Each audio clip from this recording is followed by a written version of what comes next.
Hey guys, and welcome to the Working Money channel.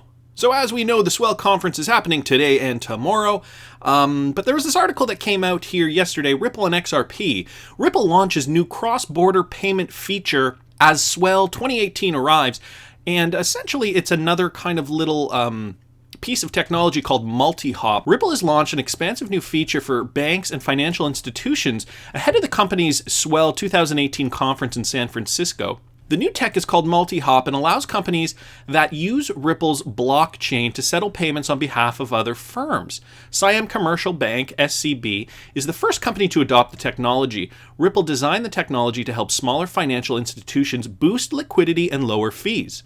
So here we go again. Ripple has designed yet another technology that is helping the smaller banks. So perhaps the banks that aren't actually able to afford maybe a license for XRapid or Xcurrent or the typical RippleNet software that the bigger banks will use. Ripple has actually kind of made a version, it seems, that is designed to help smaller financial institutions boost liquidity, which will result in them having lower fees as well. And this kind of reminds me of that whole iPhone craze. You know, iPhones were coming out all the time, new models were coming out, and they were always seemed to be premium phones, right? They always seemed to be very expensive. And then finally, Apple decided, well, let's release the iPhone 5C when they were releasing their iPhone 5. And that was kind of like a iPhone Lite model, if you will. I mean, it was at a cheaper price point for people who couldn't necessarily afford a more expensive iPhone. And I feel like this is kind of the same kind of strategy that Ripple is using now.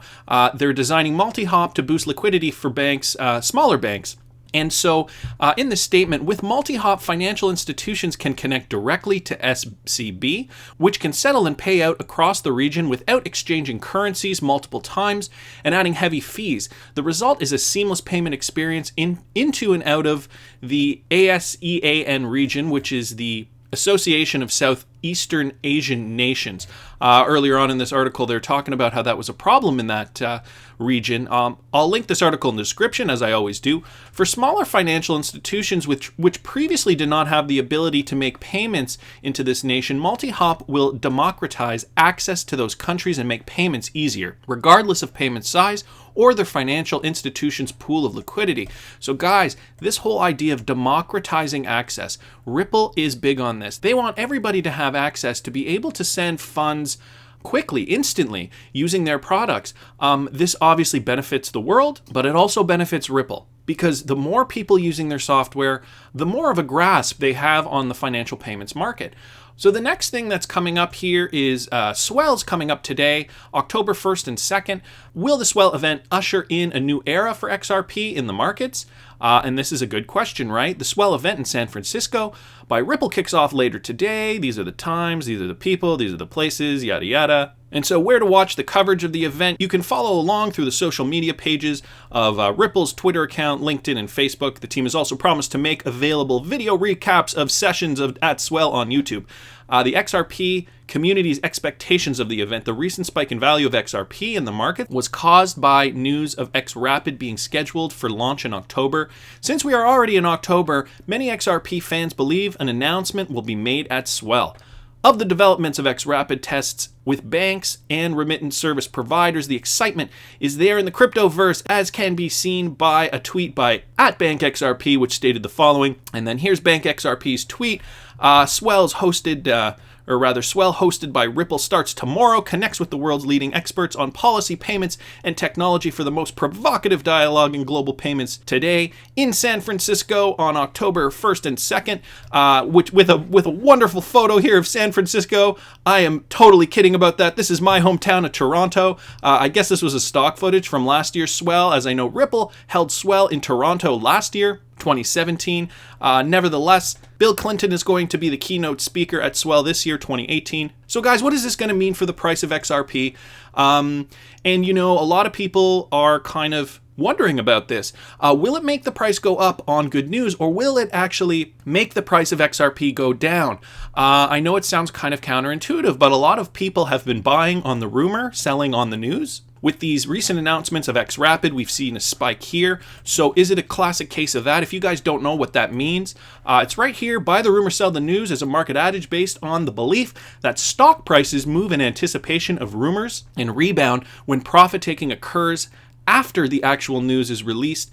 It's a risky tactic, so on and so forth. So guys, sometimes that happens. People buy on the rumor. We saw XRP go up. We saw consolidation here. It kind of maintained its price. And if nothing interesting is going to be said at Swell, the price could tank again.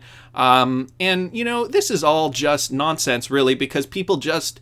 Well, nonsense in one regard and kind of good in another regard, because it's nonsense in that people just kind of buy and sell based on what they're hearing. And if you're making your trading decisions based on that, really you don't have the same kind of long-term perspective as a lot of us do here. You know, that kind of hodl long mentality. We're waiting for the bigger and better things for Ripple to do. We're waiting for mass adoption of XRapid across the globe.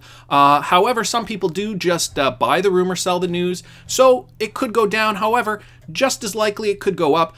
Something great could be mentioned at Swell today or tomorrow, which could cause another XRP frenzy, which would actually make the price spike. So, is it prudent to buy today before all this is happening in another couple of hours?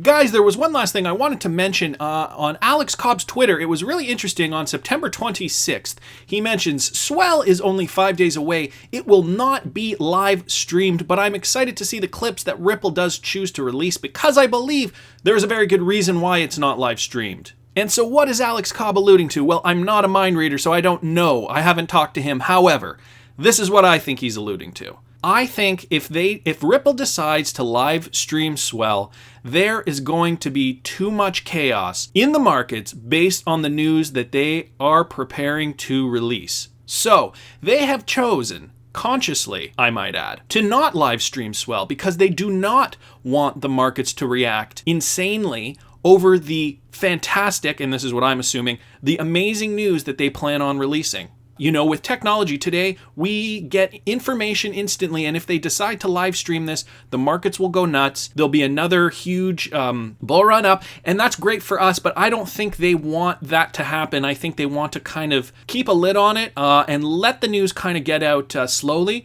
and surely we will see the price of XRP move up slowly based on that. But I want to hear what you guys have to think. Please subscribe to the channel if you haven't already. Like the video if you like the content I'm providing. I always love hearing your comments. See you in the next one, guys.